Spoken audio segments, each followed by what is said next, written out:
Hey there, it's Sara coming at you with a shorty episode of the No More Wasted Days podcast. And today I'm talking all about learning to love yourself in sobriety. Valentine's Day just happened last week, so love is in the air, right? But today I really want to talk to you all about self-love. If you're on an alcohol-free journey, learning to love yourself is not just a bonus, it's essential. So today we're going to talk all about self-compassion and self-care. Many people will quit drinking and still struggle with guilt and shame and self-criticism. And when you're having to deal with these kinds of emotions, it can make it hard to not feel like you want to numb out. But by the end of this podcast, you're going to understand why this topic is important, and you're also going to be locked and loaded with lots of strategies and tools to keep you going on this journey. And I know a lot of people talk about self-love, and when you hear that, you start thinking, oh, it's just bubble baths and treating yourself to massages. But it goes much deeper than that, and it's actually all about how you treat yourself daily. Before we dive all the way into the topic, I want to let you know that things like self-love and self-care all start with mindset. I know that sounds crazy, but if you're not in the correct mindset,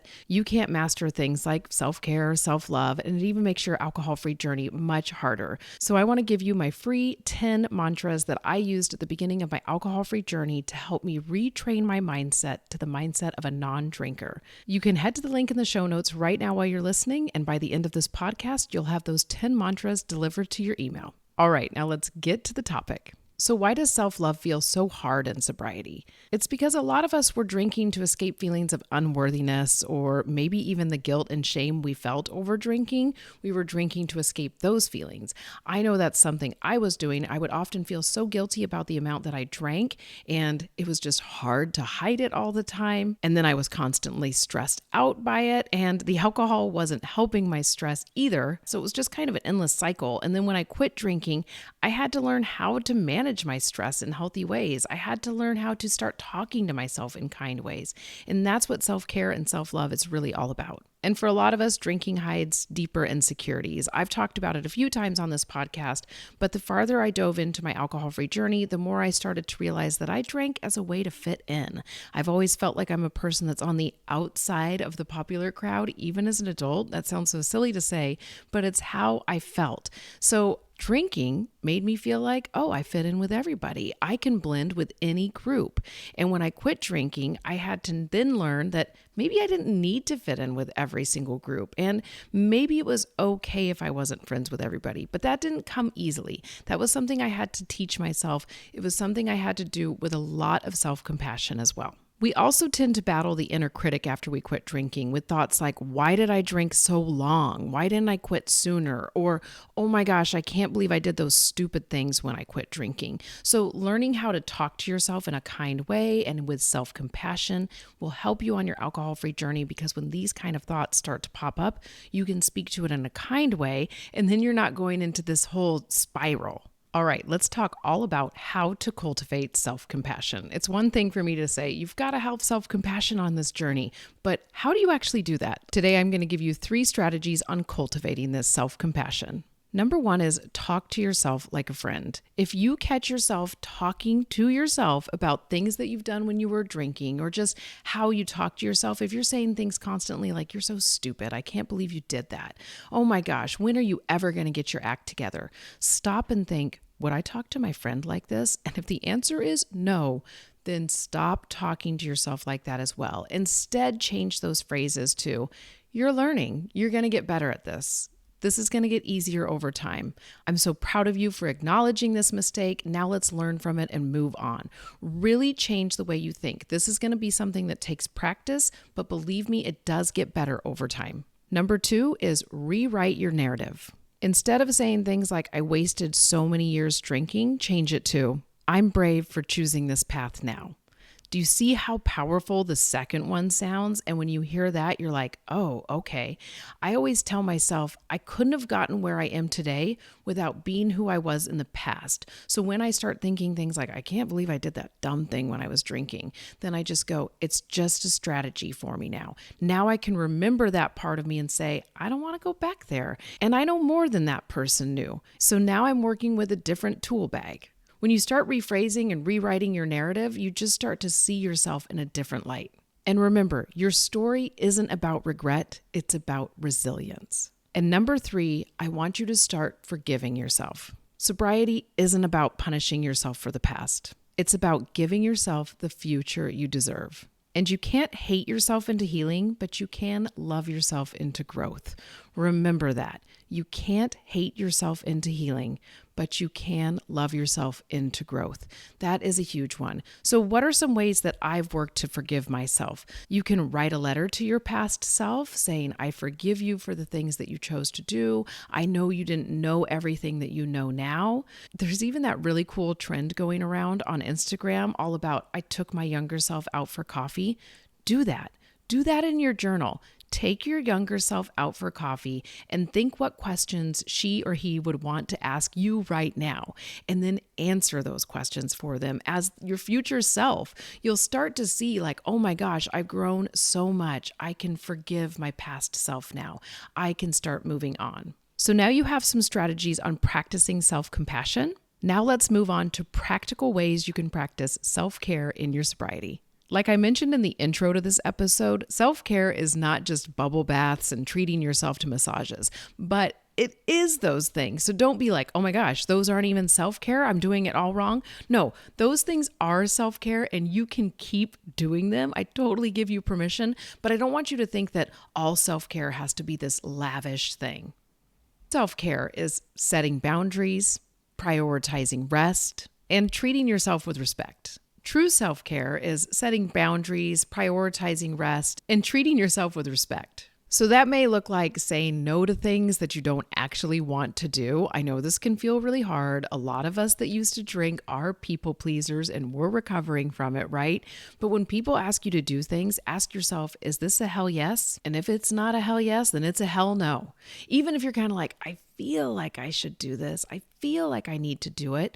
If something is pulling you to be like, I don't want to do this, this isn't in line with my values, this isn't in line with what I need to prioritize right now, then say no. And remember, start practicing saying no with people where it doesn't really matter. Practice saying no to the barista when they ask you if you want an add-on or something. Like think about when you go shopping and people always ask you if you want the in-store credit card to save 10% on your purchase.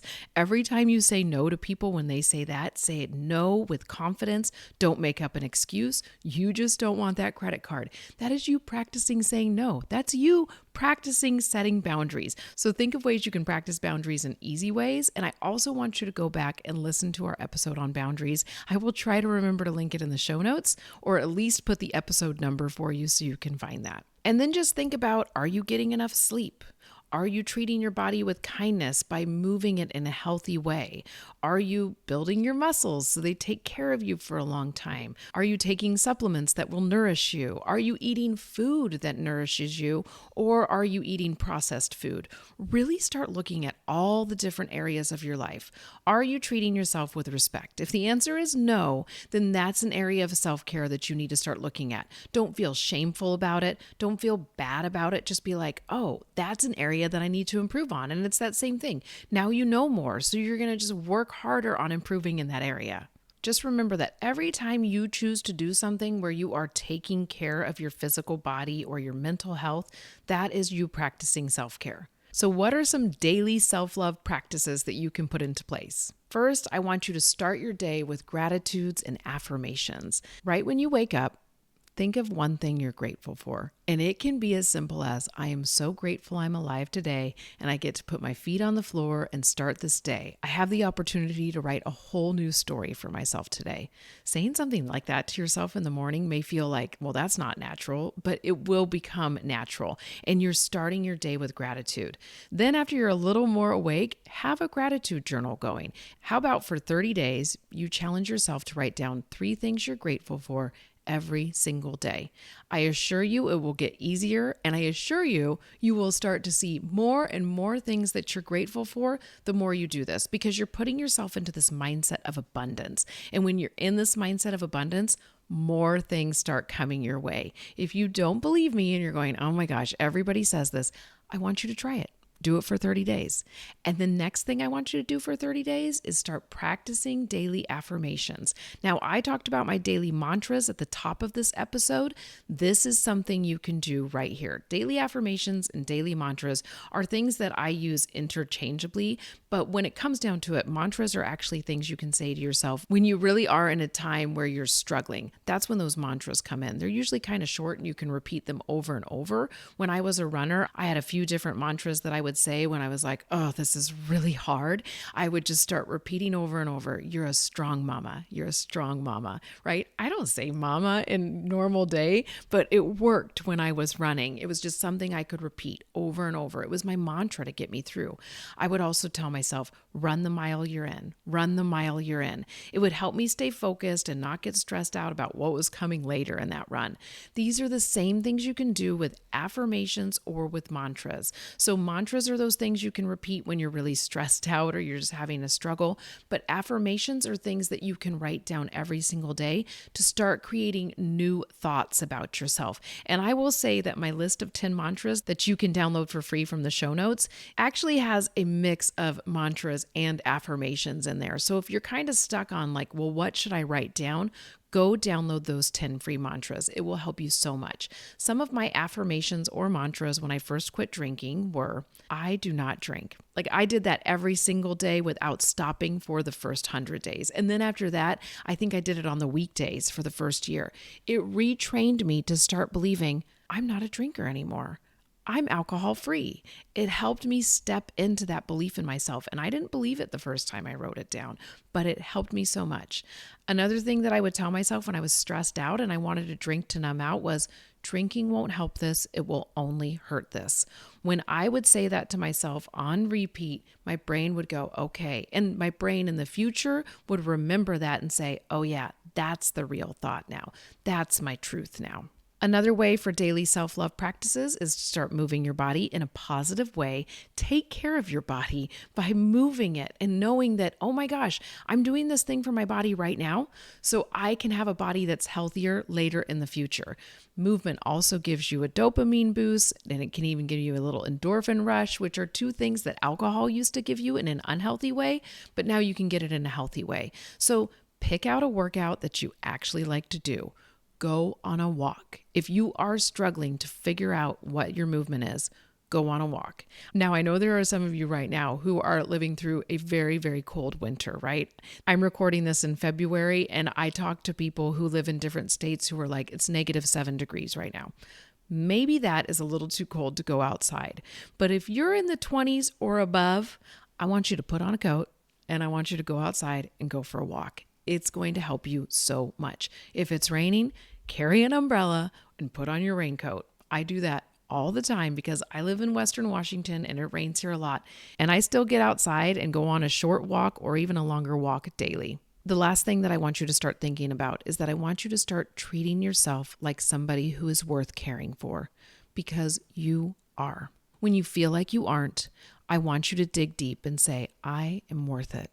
There's an affirmation for you right there. So simple. You can write it down every single day. I know you're worth it. I know you're worth it. Your family knows you're worth it. Your friends know you're worth it. But do you really believe that about yourself? If you don't, it is time to start practicing these self-care practices and start figuring out more self-compassion for yourself.